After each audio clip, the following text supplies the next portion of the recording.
Chers amis, bonjour et quel bonheur de vous retrouver. On nous dit que c'est une révolution politique, que c'est le début d'une nouvelle ère, l'âge d'or de l'Amérique. Et pendant que le monde entier est captivé par l'actualité du jour, en prenant un peu de recul, on réalise qu'on assiste en ce moment à quelque chose de beaucoup plus gros, une transformation profonde de l'ordre mondial. Certains y voient la convulsion terminale d'un empire en déclin, d'autres y voient le renouveau dont l'Amérique avait cruellement besoin.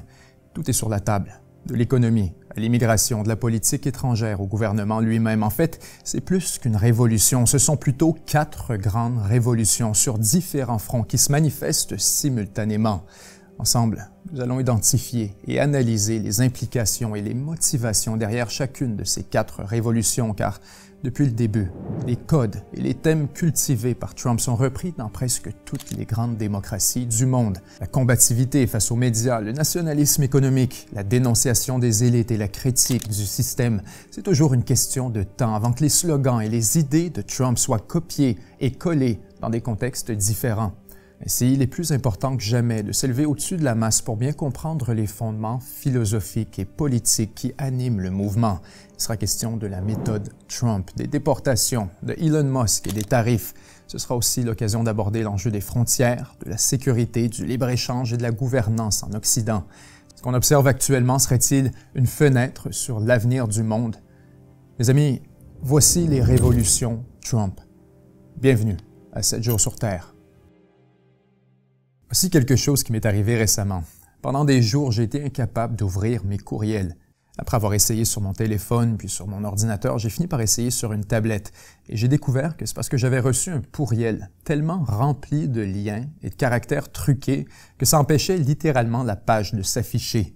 Rien de surprenant. En fait, comme plusieurs d'entre vous, je reçois tellement d'arnaques, de pourriels et de sollicitations commerciales que je prends même plus la peine de créer des comptes quand on me le demande, parce que je sais que systématiquement, mes informations vont être partagées ou vendues contre ma volonté. C'est littéralement une industrie. Les courtiers achètent nos données personnelles et les revendent aux plus offrants sans s'inquiéter de ce qui arrive ensuite. Pour moi, c'est du courrier indésirable à n'en plus finir, mais pour d'autres, ça va jusqu'au vol d'identité ou au partage de données sensibles comme les informations financières ou médicales. Et le pire, c'est qu'il y a des lois pour nous protéger.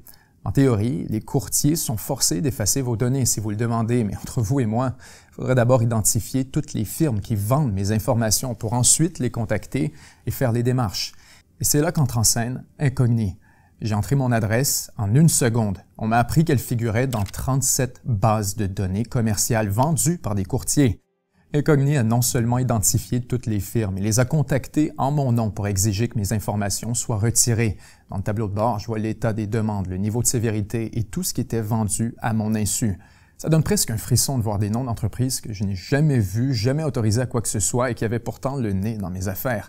Non seulement Incogni travaille pour vous maintenant, mais il continue de le faire en menant une veille active pour que vous gardiez le contrôle sur vos données. Avec un seul compte, vous pouvez protéger 3 adresses courriel et 3 adresses postales. Encore mieux en utilisant le lien dans la description ou en utilisant le code 7 jours. Vous obtenez un rabais de 60% sur l'abonnement annuel. Si vous n'êtes pas encore convaincu, Incogni est disponible sans engagement pendant 30 jours. Vous pouvez donc l'essayer et vous faire rembourser intégralement sans aucun problème.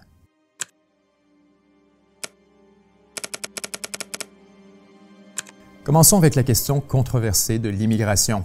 Il faut reconnaître que l'arrivée de Trump marque un véritable changement de paradigme en matière d'immigration, un durcissement du ton qui se manifeste de multiples manières. Ce que Trump est en train de faire, c'est essentiellement de redéfinir les règles du jeu en matière d'immigration. Depuis des années, entrer aux États-Unis était relativement facile, et ce grâce à un certain laxisme, bien sûr, mais aussi grâce à des politiques ancrées dans le droit international. Demander l'asile et le refuge est considéré comme un droit humain. Ainsi, dans l'époque moderne, les pays développés sont en quelque sorte forcés de traiter toutes les demandes d'asile et d'offrir une tribune légale à ceux qui demandent refuge. C'est un système construit pour répondre aux crises humanitaires, aux guerres, aux famines, aux persécutions ethniques, politiques ou religieuses, en permettant aux gens de se réfugier temporairement dans un pays environnant. Un système fondé sur la bienveillance et la bonne foi. Or, dans plusieurs cas, et un peu partout à travers le monde, ce système pour l'immigration humanitaire a été dénaturé et transformé en trou de verre pour l'immigration économique. Autrement dit, des migrants qui veulent une vie meilleure, certes pour eux et pour leurs enfants, mais qui ne se qualifient pas nécessairement pour le statut de réfugiés. Ainsi, si plusieurs entrent illégalement, sans notifier les autorités, ceux qui sont interceptés ou qui se présentent à la frontière peuvent tout simplement demander l'asile et souvent rester sur le territoire en attendant que leur demande soit traitée. Le problème, c'est que justement parce que les pays d'accueil veulent être équitables et offrir à tous la chance de présenter et de défendre leur dossier, les instruments légaux dédiés à ce traitement sont souvent saturés et paralysés par des listes d'attente de plusieurs années. Et justement, puisque ce processus est long et laborieux, les pays d'accueil sentent naturellement la responsabilité d'offrir un minimum de ressources et de services pour permettre à ces gens d'attendre la décision dans le dossier. Or, certains ne se présentent jamais à leur entrevue ou refusent tout simplement de partir lorsque sommés. Avec plusieurs années d'attente, il est possible de se marier, d'avoir des enfants qui, par le droit du sol, seront citoyens. Une fois la décision rendue, elle peut toujours être portée en appel, un autre processus extrêmement long. Je sais que c'est tabou et que ça vous fâche rien que d'en parler, mais c'est un problème réel observé partout à travers l'Occident, de la France au Royaume-Uni, à l'Allemagne ou au Canada. Le système d'asile et de refuge a été instrumentalisé par des gens qui sont fondamentalement des immigrants économiques. Quand des gens traversent la planète et changent de continent pour demander l'asile dans des pays spécifiques, force est de reconnaître que le système est détourné à des fins d'immigration, au détriment des véritables réfugiés qui se retrouvent à attendre des années dans l'incertitude. Bien sûr, si j'étais moi-même dans cette situation, je ferais probablement pareil. On veut tous la même chose, la sécurité, un toit sur notre tête, des opportunités pour nous, pour nos enfants. Et c'est pourquoi les pays considérés comme les plus désirables sont sans surprise les plus visés par cette pratique. Les États-Unis ne font pas exception d'ailleurs. Pas moins de 2,6 millions de personnes se trouvent actuellement sur le territoire américain dans l'attente d'une décision sur leur demande d'asile. Plus de 90% de ces demandes seront considérées invalides par les autorités. Alors même si la demande est refusée ou pour d'autres raisons se trouve illégalement sur le territoire, il est surprenamment facile de vivre toute sa vie aux États-Unis sans aucun statut légal. Il n'est pas requis de prouver qu'on est citoyen pour prendre l'avion, pour travailler ou pour avoir un permis de conduire. Pas nécessaire pour acheter une maison, payer des taxes, pour recevoir des bourses d'études ou même opérer une entreprise. Certains États, certaines villes refusent carrément de collaborer avec les autorités frontalières. Bref, c'est un monde complètement différent de ce qu'on connaît au Canada ou en Europe, où vivre de manière clandestine entraîne plus de friction au quotidien. Aux États-Unis, le système s'est adapté à une gigantesque population clandestine qui représente environ 4 à 5% de la main-d'œuvre. Tout ça crée un énorme incitatif à entrer illégalement, surtout quand on considère que le chemin légal peut prendre des années sans aucune garantie. Aujourd'hui, Trump souhaite que l'immigration légale, par les canaux traditionnels, devienne la seule façon viable et réaliste d'entrer aux États-Unis et d'y rester. Trump cherche à créer un environnement légal et réglementaire aussi dissuasif que possible pour l'immigration illégale, et ce, à travers un ensemble de mesures. Déjà, par décret, les gens qui se présentent à la frontière américaine sont repoussés sur le champ, sans qu'on ne permette de demande d'asile. Pour sceller la frontière, un état d'urgence a été déclaré alors que l'armée a été déployée à des endroits stratégiques, pareil du côté mexicain. Souvent impliqués dans le trafic humain vers les États-Unis, les cartels mexicains ont été désignés officiellement comme des organisations terroristes par Washington. Même chose pour le Canada, ouvrant la voie à des opérations ciblées au Mexique. Trump cherche à retirer le droit du sol, à accélérer les déportations et plus largement, à renverser ce qu'il décrit comme une attitude de complaisance générale vis-à-vis de l'immigration illégale. Ceux qui ont un statut temporaire en seront dépouillés par décret administratif et ordonnés de quitter le pays. Ceux qui n'ont aucun statut feront l'objet d'une traque systématique par les autorités. Des vérifications parfois aléatoires, parfois ciblées, dans des entreprises, dans des endroits publics, les transports en commun, les événements sportifs. Le responsable de l'opération ne se cache pas de l'intention de marquer l'imaginaire, de créer un climat anxiogène pour ceux qui se trouvent illégalement sur le territoire, afin non seulement dissuader les nouvelles arrivées, mais surtout de créer des conditions tellement inconfortables, tellement contraignantes qu'une portion non négligeable des immigrants illégaux vont tout simplement quitter et donc se déporter eux-mêmes. Déjà, le Canada et le Mexique se préparent à des mouvements de population vers leurs frontières, alors que l'administration Trump tente de signer des accords diplomatiques avec des pays tiers pour y relocaliser les migrants expulsés qui ne peuvent pas retourner dans leur pays pour des raisons variées. C'est une avenue récemment explorée par le Royaume-Uni notamment, alors que Londres cherchait à refouler ses demandeurs d'asile au Rwanda. Le raisonnement est relativement simple. Le droit international oblige à offrir un refuge aux demandeurs d'asile. Or, il n'est précisé nulle part que ce refuge doit nécessairement être à l'intérieur du pays qui traite la demande. Il ne faut pas s'étonner que les États songent de plus en plus à ce genre d'acrobatie légale pour limiter les abus dans le système d'asile, le feu combattu par le feu.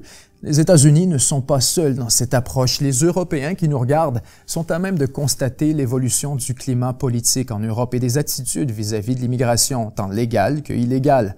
Et encore plus, ce à quoi on assiste en ce moment, c'est à une leçon fascinante quant au monde qui nous entoure et à la nature hautement malléable du droit international. La seule véritable autorité, le seul véritable pouvoir dans ce monde, c'est la force brute. On peut parler de droit humain, de convention, de légal ou illégal. La vraie question, c'est qui va faire quoi que ce soit? Personne. Et tant que personne n'empêche un pays de faire ce qu'il veut, que personne ne peut le contraindre ou le dissuader, alors le droit international n'est rien de plus qu'un exercice performatif, symbolique et volontaire. La force brute, la contrainte demeure encore et toujours l'ultime arbitre, le seul baromètre contre lequel on mesure l'autorité d'une loi. Dans le cas des États-Unis, qui va les forcer de respecter à la lettre les droits des réfugiés? Qui va les empêcher physiquement de déterminer les conditions d'accueil sur leur propre territoire? Soyons sérieux. Le droit international ne veut plus rien dire. Si Washington lance ses deux mains en l'air et regarde dans l'autre direction, alors soyez certains que le message sera entendu clairement partout ailleurs, surtout en Europe. Ce message, n'ayez pas peur de gérer vos frontières. L'ONU n'a rien à dire et les États-Unis ne vont certainement pas vous le reprocher. Il s'avère probable que les 4 prochaines années marquent le début d'une nouvelle ère pour la migration humaine, des frontières plus hermétiques, une citoyenneté plus exclusive. Voilà donc la première grande révolution qu'annonce l'arrivée de Trump, celle de l'immigration et de la citoyenneté. Pour la deuxième, on poursuit en politique intérieure alors que Trump promet une rénovation en profondeur du gouvernement américain. C'est le fameux DOGE, le département de l'efficacité gouvernementale mené par Elon Musk. Je sais que je ne me ferai pas d'amis avec une déclaration de la sorte, mais je crois sincèrement que cette initiative a le potentiel de sauver l'Occident. Laissez-moi expliquer. Le problème auquel veut s'attaquer le DOGE est un problème qui est loin d'être exclusif aux États-Unis, celui de l'englument bureaucratique et réglementaire qui tue l'innovation et nuit à la compétitivité, à force de créer toujours plus de lois et de règlements sans jamais les revisiter ou les désactiver. On se retrouve avec une bureaucratie toujours plus lourde, toujours plus contraignante, et les ressources de la société sont graduellement siphonnées par un gouvernement toujours plus obèse et de moins en moins performant. C'est un problème qui gangrène pratiquement tous les pays développés, particulièrement les démocraties libérales. C'est le Canada, c'est la France, c'est beaucoup de l'Europe en fait, et presque tous les pays anglo-saxons. Tout organisme cherche à grandir, grossir, pour assurer sa survie. C'est vrai en biologie, en affaires, mais aussi en sciences politiques. La trajectoire naturelle de toutes les agences gouvernementales est d'embaucher toujours plus, de contrôler toujours plus d'infrastructures et d'équipements en augmentant à chaque année son budget. À terme, si on refuse de briser le cycle, le résultat est prévisible. L'État accapare toutes les ressources de l'économie, argent et main-d'œuvre, sans même que les services ne soient au rendez-vous. Chers amis, soyons lucides, il semble que l'Occident entier a frappé le mur. Au point où nous en sommes en matière de finances publiques, de fiscalité, de niveau de service, il est intellectuellement embarrassant de prétendre que la solution pour nos gouvernements, c'est de dépenser plus d'argent. Peut-être qu'un jour, en rétrospective, tout ça nous paraîtra évident, qu'une forme d'autorité, de contre-pouvoir était nécessaire pour surveiller le gouvernement et la croissance de ses dépenses. Certes, c'est risqué, la relation entre Elon Musk et Washington est virtuellement destinée à un effondrement spectaculaire, mais si ça fonctionne, si l'exercice s'avère réellement utile pour contrôler la taille de l'État, allouer des ressources à des fonctions plus utiles et surtout alléger le fardeau bureaucratique même par 5 ou 10 %, alors presque tous les pays développés devront nécessairement faire la même chose, ne serait-ce que pour rester compétitifs au 21e siècle. C'est un commentaire à nuancer, bien sûr, mais sur papier, de manière générale, l'Occident a tout pour réussir.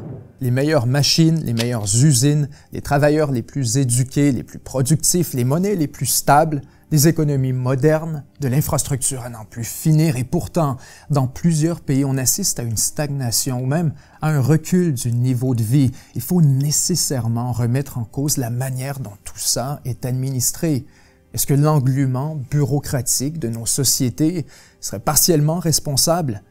C'est la question à laquelle Elon Musk et Donald Trump tenteront de répondre. Et c'est donc la deuxième révolution de l'administration Trump, cette ambitieuse rénovation de l'État américain.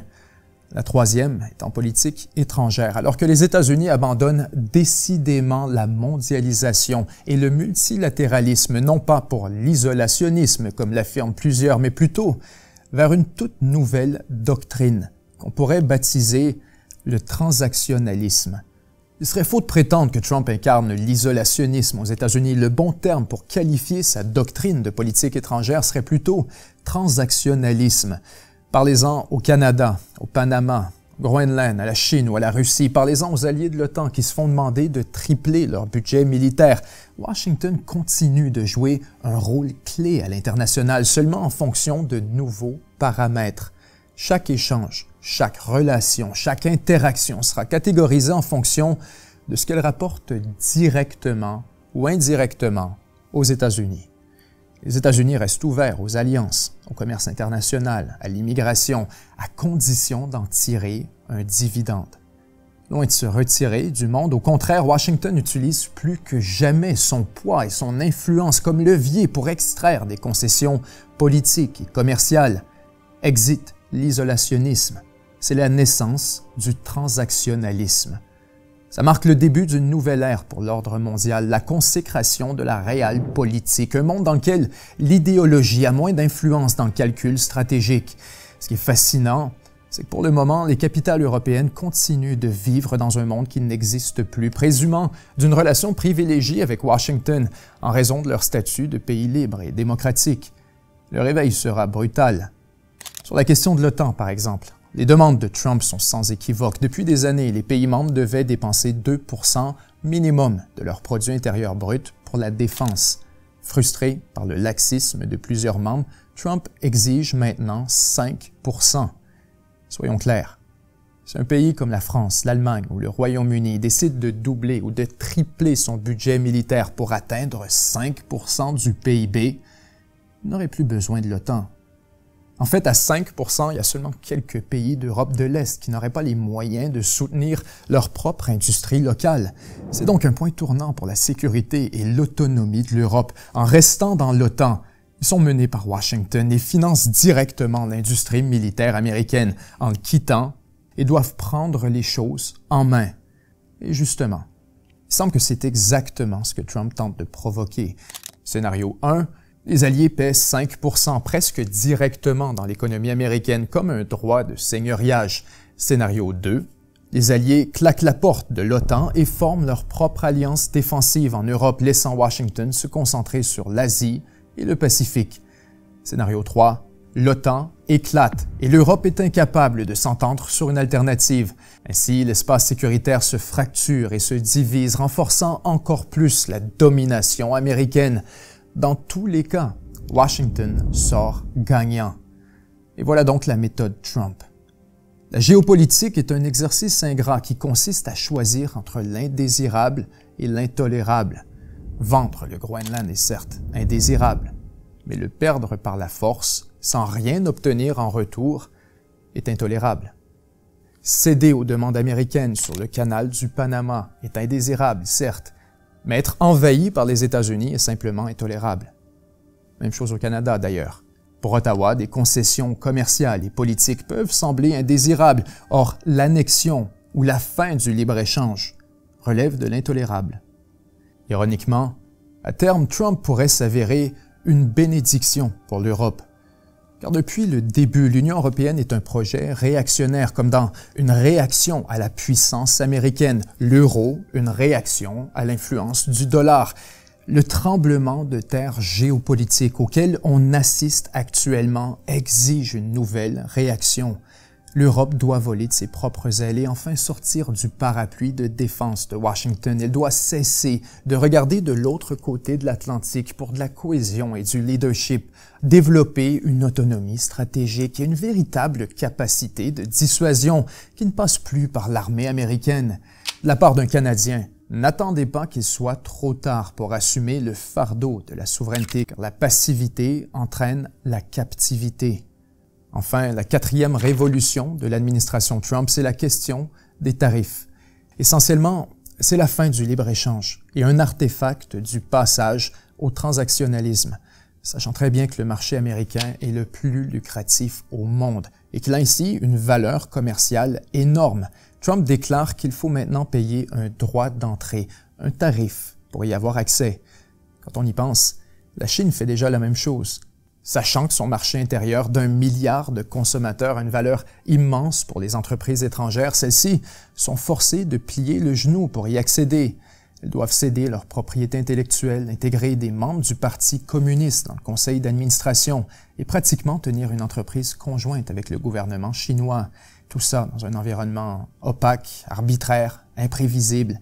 C'est le prix à payer pour accéder au marché chinois et plusieurs sont ravis de le payer. Et maintenant, le message de Donald Trump, tel qu'énoncé notamment à Davos, a le mérite d'être direct.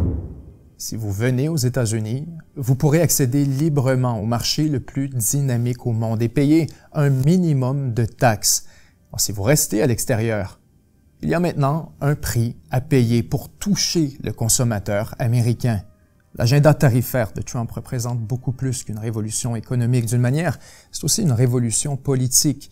Depuis des années, la gestion des affaires économiques était confiée à la bienveillance d'experts technocrates vivant reclus au sommet de la montagne. Trump brise ce code. Pour la première fois depuis longtemps, les fondements de la politique économique sont soumis à l'épreuve démocratique, donc à la volonté populaire, plutôt qu'aux prescriptions d'une élite de sages. Pour le meilleur et pour le pire, le peuple est souverain et libre de voter pour une politique économique radicalement différente, peut-être même nuisible s'il le désire, car au fond, c'est à lui seul de juger. Voilà ce que propose Trump. En prenant un peu de recul, on constate que le message qui est communiqué par la somme des grandes révolutions de Trump, c'est que ce qu'on fait en Occident depuis quelques décennies ne fonctionne plus et que le moment est venu pour une nouvelle approche. On peut disqualifier tout ça comme la convulsion d'un empire en déclin, or ce serait bien naïf. Depuis le début, les codes développés par le mouvement Trump sont exportés à l'étranger avec énormément de succès, alors qu'on a vu dans plusieurs pays la naissance d'une droite populiste et combative, exploitant exactement les mêmes thèmes. Ainsi, nul doute que les révolutions Trump vont se propager beaucoup plus vite qu'on pourrait le croire. Si vous croyez que ce qu'on fait est important ou que vous désirez plus de contenu libre et indépendant, rejoignez nos milliers de membres et débloquez une émission secrète de plus d'1 heure à chaque semaine. On y revient ensemble sur les grands enjeux du monde avec des explications, des analyses, des cartes, bref, la version avancée de 7 jours sur Terre pour moins d'$1 par semaine. C'était Benjamin Tremblay et 7 jours sur Terre. À très bientôt. Profitez de l'offre spéciale Incogné en suivant le lien dans la description et utilisez le code 7 jours pour un rabais de 60% sur l'abonnement annuel.